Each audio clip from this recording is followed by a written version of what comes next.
Sa hinaharap sa year 2050, inaasahan na magkakaroon ng lungsod sa Mars, isang unang hakbang ng sangkatauhan na lumayo sa proteksyon ng Earth. Ngunit ang pagtataguyod ng kolonya sa Mars ay hindi simpleng paglulunsad ng raketa. Ito ay isang hamon na magtutulak sa atin na mag-isip kung paano mabubuhay sa isang planeta na halos walang anumang likas na yaman. Isa sa pinakamalaking kaibahan ng lungsod sa Mars sa mga lunar base ay ang pangangailangang maging ganap na self-sustaining. Ayon sa mga eksperto, ang pag-asa sa Earth para sa pang-araw-araw na pangangailangan ay imposible dahil sa mahigit 8 months na biyahe pabalik-balik, isang napakahabang distansya kumpara sa halos 1 day lamang papunta sa buwan. Kaya kailangan ng mga mamamayan ng Mars na matutunan kung paano kunin at i-transform ang kakaunting resources na mayroon sa planeta. Tubig mula sa yelo, mineral mula sa lupa, at hangin na halos puro carbon dioxide. Upang masiguro ang pag-usbong ng buhay, robotika at AI ay magiging pangunahing kasangkapan bago pa man makarating ang tao.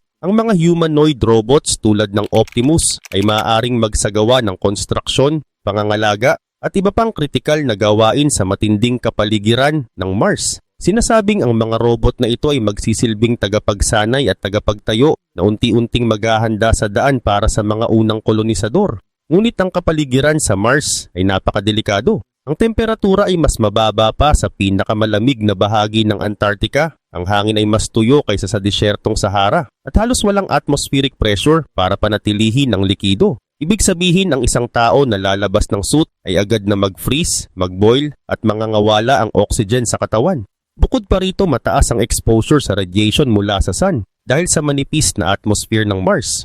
Ayon sa report ng SpaceX, ang unang misyon patungong Mars ay maaring simulan sa taong 2026 gamit ang 5 Starship na bawat isa ay magdadala ng 10 tons na payload. Ang layunin ay hindi lamang makarating, kundi magsimula ng infrastructure para sa mas malaking populasyon na umabot sa mahigit 1 million na tao. Isang hakbang tungo sa pagiging isang tunay na multiplanetary species. Sa kabuuan, ang lungsod sa Mars ay simbolo ng ambisyon at teknolohikal na inobasyon ng sangkatauhan. Isang proyekto na magtuturo sa atin kung paano magtagumpay sa kabila ng kakulangan ng resources at matinding panganib habang pinapanday ang ating hinaharap sa labas ng mundo.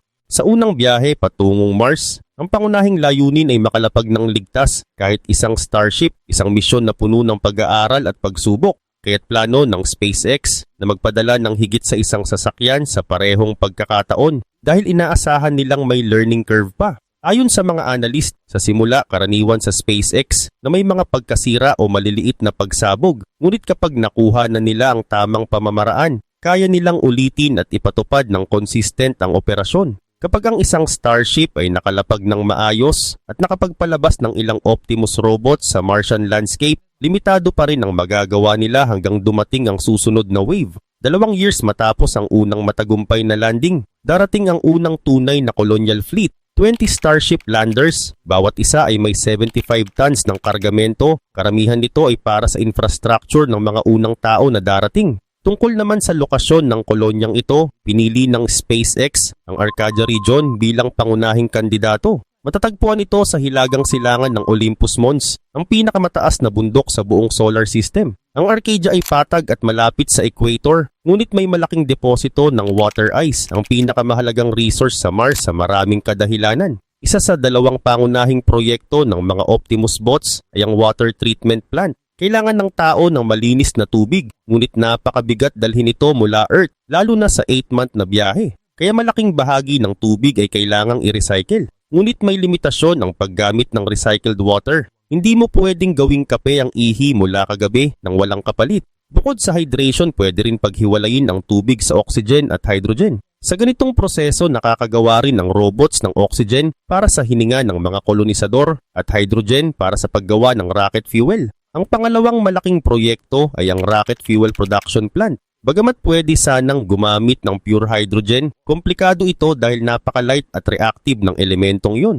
kaya't pinili ng SpaceX ang methane, hydrogen na may halo ng carbon, isang carbon atom sa bawat 4 na hydrogen atoms upang maging mas stable at mas madaling hawakan. Habang ang hydrogen ay galing sa tubig, ang carbon naman ay kukunin mula sa manipis na Mars atmosphere na halos puro carbon dioxide gamit ang carbon capture devices. Sa ganitong paraan, ang mga unang robots ang magtatayo ng pundasyon ng buhay sa Mars mula sa tubig at hangin hanggang sa fuel, bago pa man makarating ang mga unang tao. Bukod sa paggawa ng methane at dagdag na oxygen para sa mga tao, kailangan din ng Mars ng isang mining operation para suportahan ang bagong robotic manufacturing industry. Ang water ice na kakailanganin ay nasa ilalim ng lupa, kaya kailangan itong hukayin. Hindi nakakagulat na magkakaroon ng SpaceX ng access sa ilang boring technology mula sa isa pang sister company. Bagamat ang full-scale tunneling machine ay hindi practical para sa mga unang konstruksyon, ang parehong disenyo na ma-scale down sa isang Martian mining rig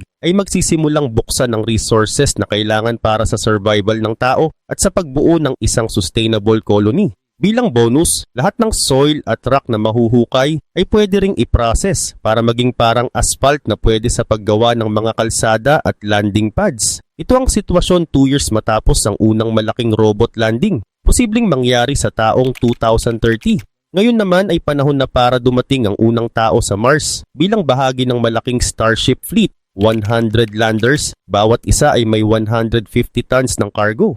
Pagdating ng mga tao, may 2 bagong proyekto sa konstruksyon na kailangan simulan. Una ay ang power plant. Hanggang ngayon sapat na ang kaunting kuryente para sa robots upang mag-recharge gamit ang ilang solar panels. Ngunit ngayong narito na ang mga tao, mas mataas na ang pangangailangan sa enerhiya. Kapag handa na ang planta, lahat ng infrastructure na itinayo ng mga robots ay ma-activate. Life support systems na nagbibigay ng oxygen, tubig, init at air pressure na kailangang tumakbo 24/7. Ang haba ng isang araw sa Mars ay halos kapareho ng sa Earth, kaya bawat 12 hours magdidilim. Nangangahulugan ito na kailangan mahook ang solar panels sa malaking batteries. Hindi na nakakagulat na ginawa na ng Tesla ang malalaking battery storage systems na tinatawag nilang Megapack na pwede ring ilagay sa loob ng Starship lander. Isang Megapack lang ay kayang patakbuhin ang isang maliit na bayan ng ilang oras, sapat para panatilihin ang maliit na kolonya sa gabi. Ngunit kailangan din ng tao ng tahanan sa Mars. Ang malaking Starship lander ay nagbibigay pansamantalang shelter sa mga unang settlers. Hindi naman ito ideal para sa pangmatagalang tirahan dahil sa taas at kapal nito. Kailangan pa ng elevator sa bawat pagpasok at labas, kaya ngayon, nagtutulungan ang mga tao at Optimus bots upang itayo ang unang permanenteng habitat sa Mars, isang hakbang tungo sa tunay na buhay sa pulang planeta. Ang mga unang tahanan sa Mars ay pwedeng magkaroon ng iba't ibang anyo. Maraming tao ang agad naiisip ang isang malaking glass dome, ngunit para sa unang Martian homestead, napakahirap nito. Halimbawa, sa Earth, bihira tayong makakita ng malalaking glass domes. Ang pinakamalapit na halimbawa ay ang Singapore Airport Nature Dome na may 135,000 square meters ng internal space at tumitimbang ng 3,500 tons. Para makabuo ng isang ganitong dome, kakailanganin ang hindi bababa sa 350 Starship loads ng materyales at karagdagang construction machinery sa Mars. Sa halip na glass, pwede nating gamitin ang natural na kapaligiran ng Mars. Isang ideya ay ang Ice Dome, kasalukuyang pinag-aaralan ng NASA Langley Research Center. Pinapakinabangan nito ang insulating properties ng tubig tulad ng igloos na ginagawa ng mga Inuit sa Hilaga. Ang frozen water ay magpapanatili ng init at higit sa lahat magbabantay laban sa radiation mula sa sun. Ang Ice Dome ay nagsisimula sa isang inflatable donut-shaped module sa base. Pagkatapos itinatayo ang solid mold sa paligid nito at ang mga autonomous robots ang pupuno ng dome gamit ang water ice mula sa Martian surface. Ang ice ay translucent kaya makakapasok ang natural light na makakatulong sa sleep cycle at mental health ng mga tao sa loob. Bagamat mahusay ang Ice Dome bilang bahay, limitado ito para sa mas malalaking pasilidad gaya ng research labs at factories. Kaya pwede nating panatilihin ang inflatable module sa core na pwede nating gawin sa Earth sa kahit anong hugis o laki. At pagkatapos gumamit ng mas matibay na material sa labas para sa solid shell. Dito pumapasok ang lokal na resources. Habang nagpapatuloy ang ice mining operations, maraming bato ang mahuhukay at pwede itong gawing construction material. Para sa matibay na shell sa paligid ng inflatable house, kailangan natin ng concrete-like binder. Ang binder na ito ay pwede ring manggaling sa human waste. isang konsepto na tinatawag na astrocrete o biocrete. Sa prosesong ito, ang bodily fluids ng mga astronauts ay nagiging building material. Ayon sa pag-aaral ng University of Manchester, nasubukan na nila ang prosesong ito gamit ang dugo, pawis at ihi ng tao. Sa isang ideal na Mars colony, sisikapin nating hindi masyadong gumamit ng dugo at pawis, ngunit ihi ay magiging sapat na supply. Alam natin na pwede rin makuha ang drinkable water mula dito at ang natitirang waste product ay pwede pang gamitin sa paggawa ng mga tahanan. Ang substance na ito ay tinatawag na urea at ito ang magandang bahagi. Maaari itong ihalo sa Martian soil para makagawa ng concrete na mas matibay kaysa sa ginagawa natin sa Earth ngayon. Kahit na parang kakaiba ito, noong medieval times ginagamit na ng stone masons ang dugo ng hayop sa kanilang mortar para mas tumibay ang mga castles. Kaya't hindi ito ganap na bago. Susunod naman ay ang pagkain. Marahil ang isa sa pinakamahirap at pinakamahalagang aspeto ng isang self-sustaining na lungsod sa Mars. Katulad ng tubig at fuel, limitado ang maihahatid nating pagkain mula Earth.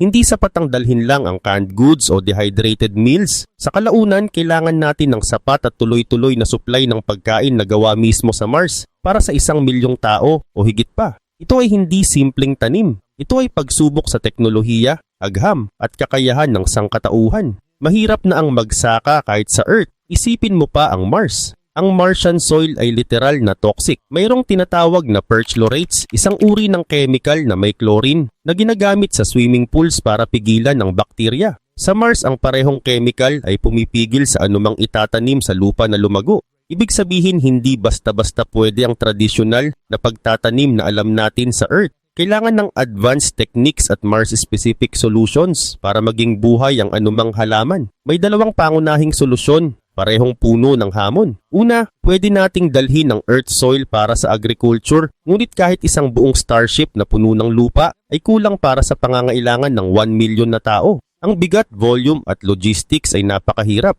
Isang starship lang ay pwedeng magdala ng ilang tonelada ng lupa at kailangan natin ng libu-libong tonelada. Pangalawa, pwede rin nating magtayo ng Mars-based industry para i-process ang Martian soil. Kailangan alisin ang perchlorates at magdagdag ng sapat na nutrients para maging viable ang lupa para sa pagtatanim. Ibig sabihin, magkakaroon ng bagong industriya, isang soil processing system na magtatanggal ng toxins, magbabalik ng fertility at magtitiyak na kaya ng halaman ng lumago. Isipin ito bilang isang high-tech greenhouse operation. Pero sa sobrang harsh ng environment ng Mars, kailangan ng robotics, automation at scientific monitoring para bawat halaman ay mabuhay. May isa pang creative na paraan upang masiguro ang sustainable food production. I-repurpose ang human waste. Kung pwede ang ihi para gumawa ng cement at makatulong sa construction, pwede rin ang number 2 para gawing fertilizer at magpakain sa 1,000,000 na tao. Oo, hindi ito maganda sa paningin at medyo kakaiba sa isip ng marami. Pero ito ay isang praktikal na solusyon. Sa ganitong paraan, ang lahat ng biological waste ay nagiging bahagi ng closed-loop system kung saan walang nasasayang at bawat patak ay may purpose. Kapag na-secure natin ang pangunahing pangangailangan, kuryente, tubig, oxygen, tahanan at pagkain,